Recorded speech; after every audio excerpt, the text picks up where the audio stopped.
তার মানে এরা শাসক দলের আশ্রয়ে থাকলে এরা অপরাধ করবে, এদের কোনো সাজা হবে না, সেই জন্য এরা অপরাধ করতে এতটা সাহস পায়। তা আমি তো বলছি তাদেরকে যে ভাতা দেয়া হচ্ছে বলে ঘোষণা করা হচ্ছে, এটা তারা যাতে ওই টাকাটা ফেরত না চায়, আর যাদেরকে দিয়েছে তাদেরকে গাছে বেঁধে যাতে না পেটায়। কারণ তাদেরকে গাছে পেটালে তারা বলতে শুরু করবে যে আমি এই টাকাটা 90% কাকে দিয়েছি। তো সেটা বলতে শুরু করলে তো অবস্থাটা আরও খারাপ হবে, সেইটার জন্য এটা করা হচ্ছে। মানে আমরা জানি সবাই যে হাইকোর্ট চত্বরে 144 ধারা জারি থাকে, সেখানে আপনার গিয়ে এই ধরনের আইনজীবীদের এবং তাদের যারা জুনিয়র রয়েছেন তাদের গায়ে হাত দেওয়া, 144 ধারা সত্ত্বেও চাকরি প্রার্থীরা প্রায় 100-200 চাকরি প্রার্থীরা সেখানে এসে বিক্ষোভ হামলা চালিয়েছে। 144 ধারা যদি ভাঙে তাই জন্য তো কেস করতে হয়, যিনি জারি করেছেন তাকে কেস করতে হবে। তো হাইকোর্ট এলাকা তো কলকাতা পুলিশের এলাকা, তো কমিশনার অফ পুলিশ বা তার অধীনস্থ কোনো ডেপুটি কমিশনার এই অর্ডার জারি করেছে, তারা এই শাসক দলের লোকদের মধ্যে মামলা করেছেন কি? করেন না তো। শাসক দলের আশ্রয় থাকা কোনো অপরাধীরা অপরাধ করলেই তারা প্রথমে কেসই শুরু করতে চান না, আর কেস করলেও তাদের বিরুদ্ধে কোনো তদন্ত তারা করেন না ঠিকমতো। ফলে শাসক দলের আশ্রয় থাকলে অপরাধীরা ইমিউন দেশের আইন থেকে।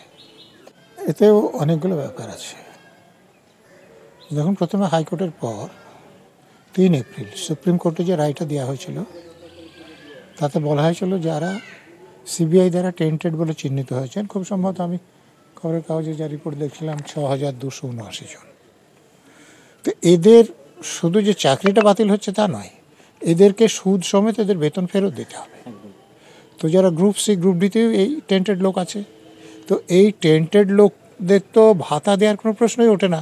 কোর্টের রায় যেখানে তাদের বেতন সুদ সমেত ফেরাতে বলছে, অতএব এখানে যদি তিনি এগুলো ভাতা তাদেরকে দিতে যান, তো এতে কিন্তু আইনি জটিলতার সৃষ্টি হবে।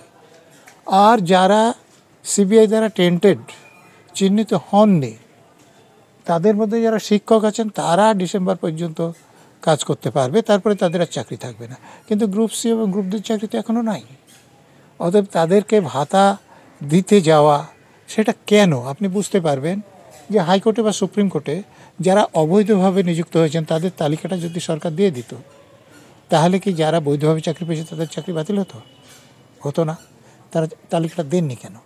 কারণ তালিকাটা দিলে সিবিআই দ্বারা যারা চিহ্নিত হয়েছেন তারা তো চাকরি পাচ্ছেন না, উপরন্তু তাদেরকে যে বেতন নিয়েছেন সেটা সুদ সমেত ফেরাতে হবে। তো তারা যদি তালিকাটা দিয়ে দিতেন, তো তাদের অবস্থা তো সিবিআই যাদেরকে টেন্টেড চিহ্নিত করেছেন তাদের মতো হতো। তারা চাকরিতেও আর ফেরত পেতেন না এবং তাদেরকে সুদ সমেত বেতনটা ফেরত দিতে হতো। সেই জন্য দেননি। কেন দেননি? কারণ যারা টাকা তুলেছে তারা তো খুব অল্প।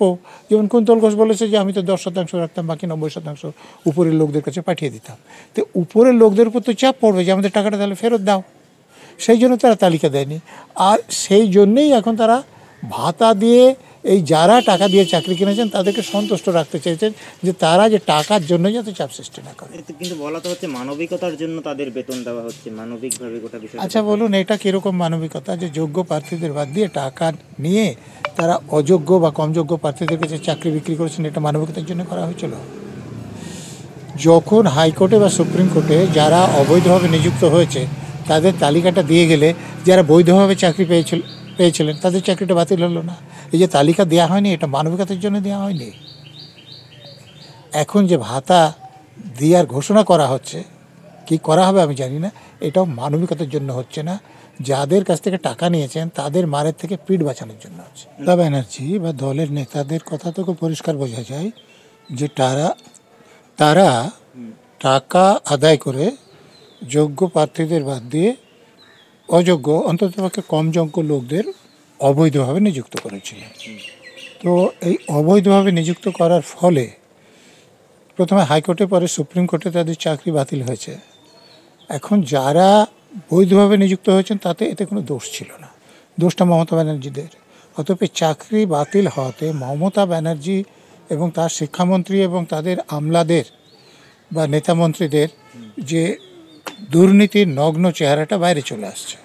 অতএব স্বাভাবিকভাবে মমতা ব্যানার্জির যে আইনজীবীরা এরকমভাবে মামলা করার ফলে তাদের দুর্নীতি খুবই নোংরাভাবে প্রকাশ পেয়েছে, তাদের উপর রাগ হওয়াটা খুবই স্বাভাবিক।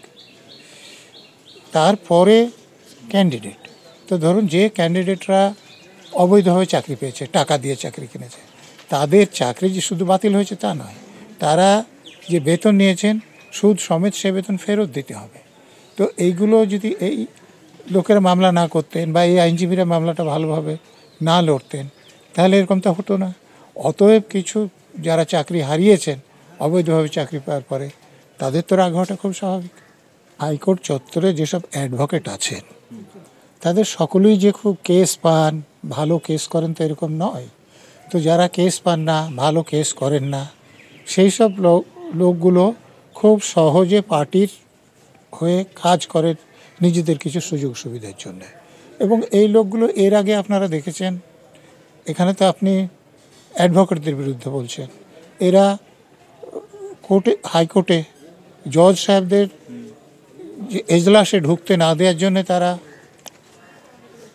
লাইন দিয়ে দাঁড়িয়ে তাদেরকে বাধা সৃষ্টি করেছে। আবার জজ সাহেবদের হাইকোর্টের সঙ্গে সঙ্গে বাড়ির কাছাকাছি বিভিন্ন রকম পোস্টার দিয়েছে। এবং কেন এগুলো দিয়ে পার পেয়ে যাচ্ছে? কারণ দেখুন যারা পোস্টার দিয়েছে, এখানে সিসি ক্যামেরা আছে, তো কে পোস্টার দিয়েছে এটা খুব সহজেই নির্ধারণ করা যায়। কিন্তু পুলিশ এখনও তাদের বের করতে পেরেছেন বা তাদের ধরেছেন, তাদের বিরুদ্ধে কোনো ব্যবস্থা নেওয়া হয়েছে বলে আমার জানা নেই। তার মানে এরা শাসক দলের আশ্রয়ে থাকলে এরা অপরাধ করবে, এদের কোনো সাজা হবে না, সেই জন্য এরা অপরাধ করতে এতটুকু সাহস পায়। পিঠ বাঁচাতে 25,000 আর 20,000 টাকা করে। হ্যাঁ, কিছু টাকা পেলে তারা যদি সন্তুষ্ট হয়ে তাদের উপর টাকা ফেরত দেওয়ার জন্য পেটাপিটি শুরু না করে, তাছাড়া তো অন্য কারণ আমি দেখছি না।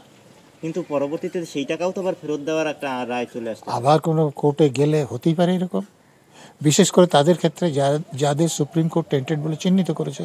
দেখুন এই সুপ্রিম কোর্টে যার আগে হাইকোর্টে ছিল, হাইকোর্টে একজন রিটায়ার্ড জজের নেতৃত্বে একটা কমিটি গঠন করেছিল। সে কমিটির লোকেরাও তো গ্রুপ সিতে কারা কারা অবৈধভাবে চাকরি পেয়েছে সেরকম রিপোর্ট কোর্টে দিয়েছিলেন। তো এটা তো অনেক দিনের ব্যাপার যে আপনি মানবিকতা বলছেন। তো এই মানবিকতার জন্য মমতা ব্যানার্জি অযোগ্য প্রার্থীদের কাছে চাকরি বিক্রি করেছিলেন।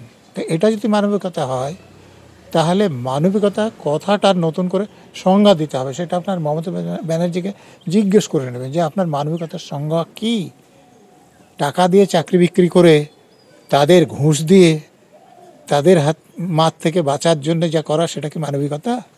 যারা ডাকাত আছে, ডাকাতি করে তারা সংসার চালান, তো তাহলে ডাকাতি করতে দিতে হয়। অনেক চোর আছেন যারা চুরি করে সংসার চালান, তাহলে মানবিক হলে তো তাদেরকে চুরি করতে দিতে হয়।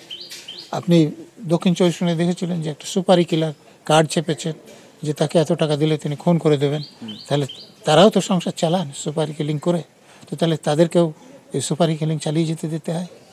এটা কোনো যুক্তি হতে পারে না। অপরাধ যে করে তার সাজা হওয়া দরকার। মমতা ব্যানার্জি অপরাধ করেছেন, যারা টাকা দিয়ে চাকরি কিনেছেন তারাও অপরাধ করেছেন, তাদের যেমন সাজা হওয়া দরকার মমতা ব্যানার্জিরও সাজা। মমতা ব্যানার্জি মুখ্যমন্ত্রী অপরাধ করেছেন? অবশ্যই অপরাধ করেছেন।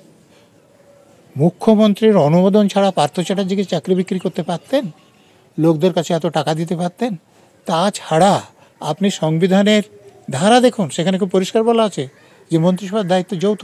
অত পার্থ চ্যাটার্জি যে অপরাধ করেছে সে তার দায় মমতা ব্যানার্জি এড়াতে পারেন না। কিন্তু জানতেন না কে? মুখ্যমন্ত্রী মমতা ব্যানার্জি জানতেন না পার্থ কী করছে? তিনি তো বলেন যে আমার কাছে সব কিছু খবর আছে। জানতেন না বলেন কি করে? বললে তো নিজের কথাকে মিথ্যা প্রমাণিত করা হবে। উনি কি কখনো বলেন যে আমি অনেক কিছু জানতে পারি না? উনি তো বলেন যে আমার কাছে সব খবর থাকে, বলেন কি না? তো তাহলে এটা জানতেন না সে কী করে হয়? আমাদের এখানে যে ইন্টেলিজেন্স ব্রাঞ্চ আছে, স্পেশাল ব্রাঞ্চ আছে, বছরের পর বছর কোটি কোটি টাকা নিয়ে চাকরি বিক্রি করা হলো, সেই লোকেরা মমতা ব্যানার্জিকে কোনো খবর দেয়নি? তিনি তো শুধু মুখ্যমন্ত্রী না, পুলিশ মন্ত্রী। তো তাহলে ইন্টেলিজেন্স ব্রাঞ্চে ডিজি বা ADG, IG, DIG, SSP, DSP, inspector, sub inspector, constable, এই শশ লোককে আমাদের পয়সায় রাখার দরকারটা কি? খবর দেবেন বলে তো আমি নিশ্চিত তারা খবর দিয়েছিলেন। এই যে একটা ভিজিলেন্স কমিশন আছে, সেখানে চিফ সেক্রেটারি প্রথম পর্যায়ে 3জন কমিশনার আছে, তারপর একজন আইএস অফিসারের অধীনে সেক্রেটারিয়েট আছে, একজন আইপিএস অফিসারের অধীনে অ্যান্টি করাপশন সেল আছে। তাদের তো একমাত্র কাজ করাপশন বন্ধ করা। তো যখন এরা করাপশন করছিল তারা কি নাকে তেল দিয়ে ঘুমোচ্ছিলেন? তাহলে আমাদের টাকা দিয়ে তাদেরকে বেতন দেওয়া কেন?